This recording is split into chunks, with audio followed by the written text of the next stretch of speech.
So thank you, Alfred, that you say that you can do this interview for us. So the second interview. So okay, the second interview in the Congresses of Existential Analysis. So the first question is how the growth of authenticity influences the feeling of existential vacuum. The goals of the growth of authenticity. How when it grows? Yeah. When I'm authentic, then I am with myself. I am in an inner dialogue with myself. I am not alone. I'm filled up with the presence of my being a person, which is in contact with the ego, who makes the will and who is active. So the ego feels accompanied, and therefore there is no emptiness, no void inside. Mm-hmm. And when this is given, then of course I'm open to the world and I'm resonating with the values, and there is no place anymore for an existential vacuum, because I'm in a close contact to myself, and through that in a close contact with the world. Thank you. So the second question is what is the relations between existential vacuum and existential escapism? The escapism is a coping reaction. It is a running away.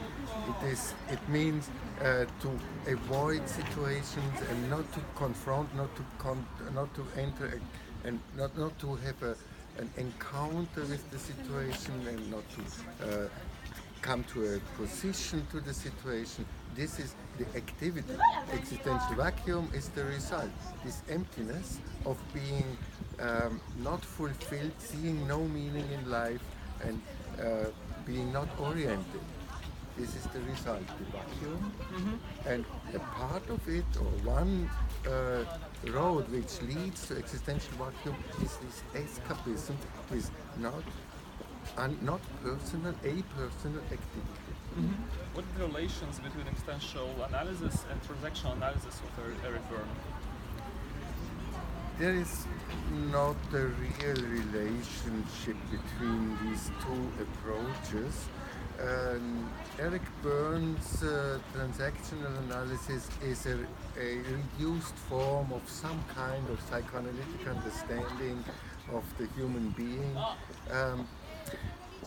We can see some closeness in this focusing of encounter and of exchange of information, of dialogue, etc., how dialogue functions, and we can see that this the inner dialogue can be structured in the way how Burns make the distinction between parental ego and child ego and actual ego also.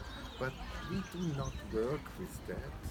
It is helpful, but with our phenomenological approach, we somehow don't need that distinction very much. But it can be of use, it can be of help, especially with some specific patients. Mm-hmm. Thank you. And to what extent is it possible to change the traits because of which one feels bad? And should oneself do it or not? To change the traits because of which one feels bad. The traits, yeah, some personal traits. Yeah, some personal traits. Which through which one feels bad. Mm-hmm. This is a big question, of course. When I have a trait, a tendency, for instance, to devaluate myself constantly, as depressive people do, then they need normal psychotherapy, the whole process of psychotherapy.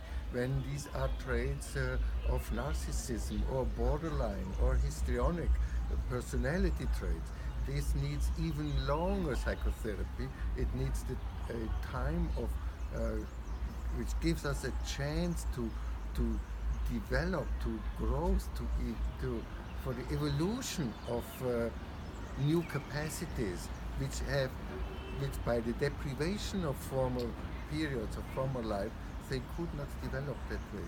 And so these needs the complexity of normal psychotherapy to change such traits.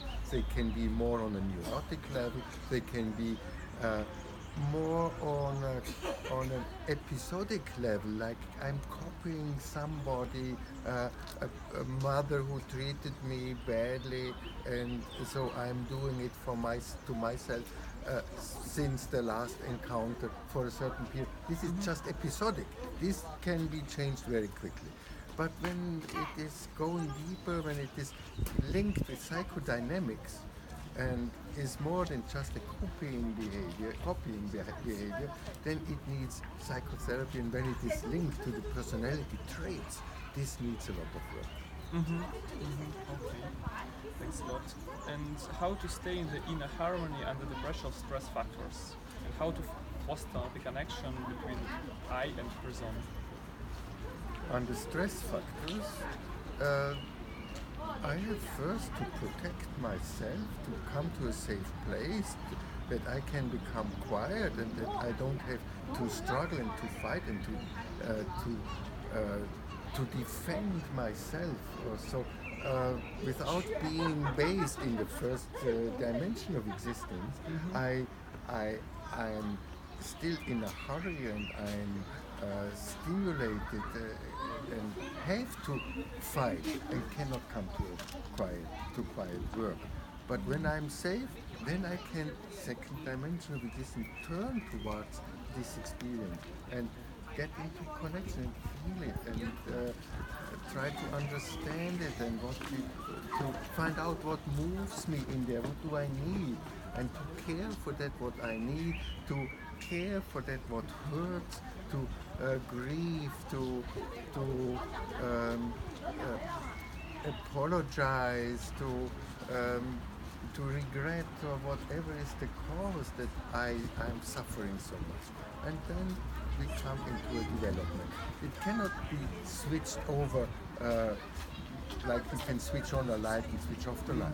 It needs a process. The human being is an organismic being, which means growth, changes, and not the changes are never sudden. Changes which last are normally growing changes. Thank you. And what is the place of God in the life of human being? The place of God, if God exists, God is there. If somebody believes God doesn't exist, which is also a belief, for that person God is not there. So, according to what I believe or to what I sense, I direct myself a bit more or a bit less towards God. When I'm a believer, then the question is, do I have a religion which is channeling my belief, which gives me further information, like the Bible or the Quran or the Hindu or the Buddhistic knowledges, which helps me to come closer to God. Therefore, religions are created. So then people get some norms or rules for behavior and practices to live more according to their content, their understanding of God. Buddhism is not a religion which has no God. This is an atheistic religion, but it is a religion. If I think there is no God, or if I believe there is no God, then the person has more or less the same questions as the other person, the believers. The question is still, how do I come to a good life without God? God is in that case not helping me. I have to find it out by myself. And how can I find it out? Here we have the human capacities of the person which helps me to orient myself, to find out in which direction I should go, what is right, what is wrong. I have good or bad feelings, I can stand with myself or I lose myself. And these existential knowledge which we provide helps people to orient themselves and to come to a fulfilling life. It can be prolonged or added with the belief in God, but it need not. It has a great similarity to what many religions teach. because it is very human. It is maybe not so strict as many religions are, but it also helps people to come to a good life. So God may play an extremely important role or no role, but who knows if even in people who do not believe in God, if God is there, they follow an intuitive understanding of what God wants from us human beings. Nobody knows that because it all is a belief. Thank you. What is the perspective of existential analysis at the School of Psychotherapy? And especially, how do you see its development in Russia? The role of existential analysis in the concept of schools of psychotherapy is really growing. As you can see, we have 1,000 people attending our congress here in Salzburg, and every year we are more, and we have more and more schools and more people attending our trainings.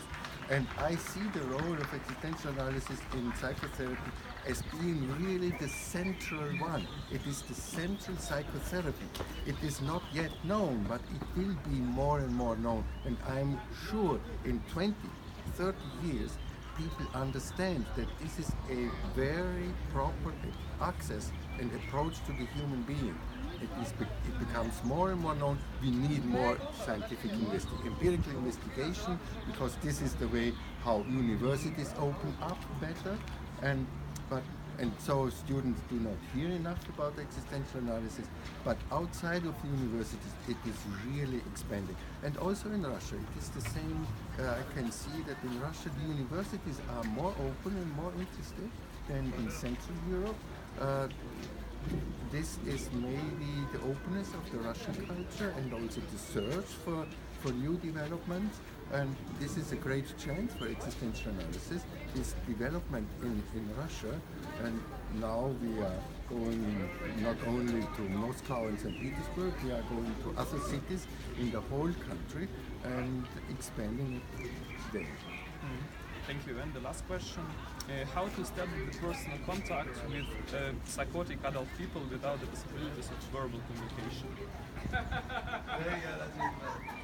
You know, dialogue does not only mean to speak with other persons. Dialogue means to be present, to listen, to be attentive, to go for a walk, to give a glass of water, to look into the eyes,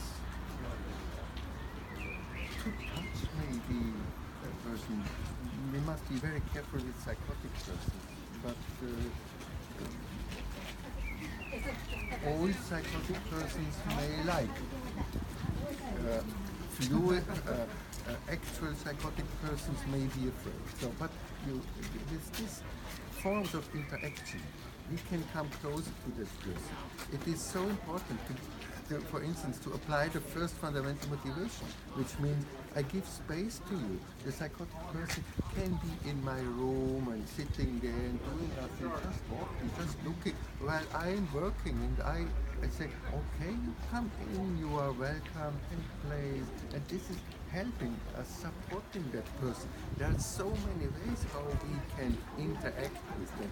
Then we can apply practical tools like drawing. Psychotic persons make beautiful drawings, and so or body work, or do some gymnastics, or going for a walk. So many things, practical life, to do a cooking with them or help them to cook, and so so we can help people really